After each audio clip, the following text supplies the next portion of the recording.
Good morning. Happy Friday. Remember, we left off. Poor Stuart had been wound up in the shade and he couldn't get out and nobody could hear him. So this is chapter 5 and it's called Rescued. George was in favor of ripping up the pantry floor. He ran and got his hammer, his screwdriver, and an ice pick. Remember, they thought he was in the mouse hole because Snowball took stuff over there. "I'll have this old floor ripped up in double quick time," he said, inserting his screwdriver under the edge of the first board and giving a good vigorous pry. "We will not rip up this floor till we've had a good search," announced Mr. Little. "That's final, George. You can put that hammer away where you got it." "Oh, all right," said George. "I see that nobody in this house cares anything about Stuart but me." Mrs. Little began to cry. "My poor little son," she said. "I know he'll be wedged somewhere." "Just because you can't travel comfortably in a mouse hole doesn't mean that it isn't perfectly suitable for Stuart," said Mr. Little. "Just don't get yourself all worked up." "Maybe we ought to lower some food to him," suggested George.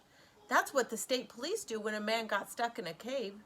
George darted into the kitchen, came back with a dish of applesauce. "We can pour some of this in, and it will run down to where he is." George spooned out a bit of the applesauce and started to poke it into the hole. "Stop that!" bellowed Mr. Little. "George, will you kindly let me handle this situation? Put the applesauce away immediately." Mr. Little glared fiercely at George. "I was just trying to help my own brother," said George, shaking his head as he carried the sauce back to the kitchen. "Let's all call to Stuart," suggested Mrs. Little. "It's quite possible that the mouse hole branches and twists about, and he has lost his way." "Very well," said Mr. Little. "I will count at 3. Then we can all call. Then we'll all keep perfectly quiet for 3 seconds, listening for the answer." He took out his watch. Mr. and Mrs. Little and George got down on their hands and knees and put their mouths as close as possible to the mouse hole. Then they all called, "Stuart!"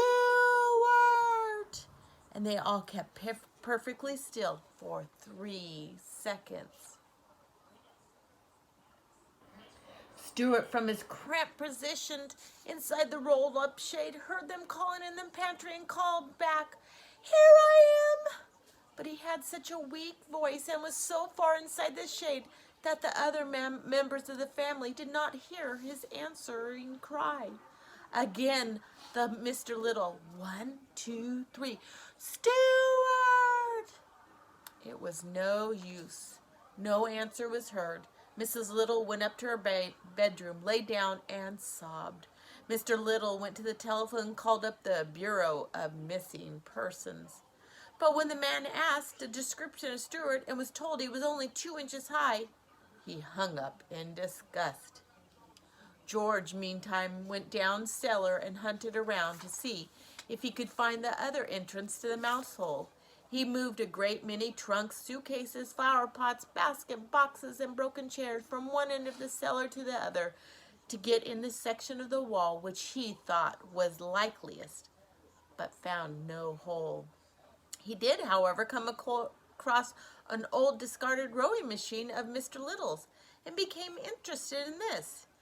Carried it upstairs with some difficulty and spent the rest of the morning rowing. Here he is on the rowing machine. When lunchtime came, everyone had forgotten about breakfast. All 3 sat down to lamb stew, which Mrs. Little had prepared, but it was a sad meal. Each one trying not to stare at the small empty chair which Stuart always occupied. Right next to Mrs. Little's glass of water. No one could eat, so great was the sorrow. George ate a bit of dessert, but nothing else.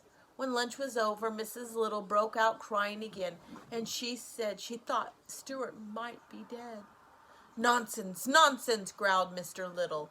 "If he is dead," said George, "we ought to pull down the shades all through the house." And he raced to the windows and began to pull down all the shades. "George," shouted Mr. Little in expiration tone, "if you don't stop acting like a crazy fool, I will have to punish you. We're having enough trouble today without having to cope with your foolishness." But George had already run into the living room and began to darken it to show respect for the dead. Are they going to find Stuart? He pulled a cord and out dropped Stuart into the windowsill. "Well, for the love of Pete," said George, "look who's here, Mom." "It's about time somebody pulled down that shade," remarked Stuart. "That's all I can say." He was quite weak and hungry.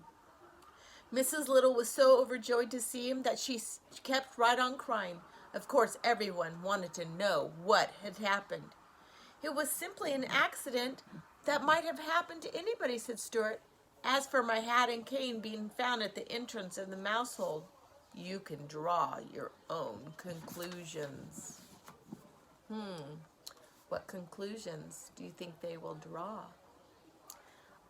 Our next chapter is called A Fair Breeze. Well, I can't wait to find out more about Stuart Little and his adventures. I hope everyone has a great day and a beautiful weekend, and I will see you again on Monday.